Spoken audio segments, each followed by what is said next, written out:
యెషయా గ్రంథము 58వ అధ్యాయము 5వ వచనము నుండి 9వ వచనం వరకు. ఒకడు జమ్ము వలె తల వంచుకొని గోనెపట్ట కట్టుకుని బూడిద పరుచుకొని కూర్చుండుట ఉపవాసమా? అట్టి ఉపవాసం యెహోవాకు ప్రీతికరమని మీరనుకొందురా?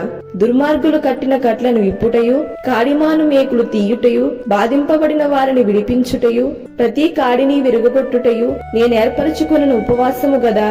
నీ ఆహారము ఆకలిగొనిన వారికి పెట్టుటయు, నీ రక్త సంబంధికి ముఖము తప్పింపకుండుటయు, దిక్కుమాలిన బీదలను నీ ఇంట చేర్చుకొనుటయు, వస్త్రహీనుడు నీకు కనబడినప్పుడు వానికి వస్త్రములిచ్చుటయు, ఇదియే గదా నాకిష్టమైన ఉపవాసము.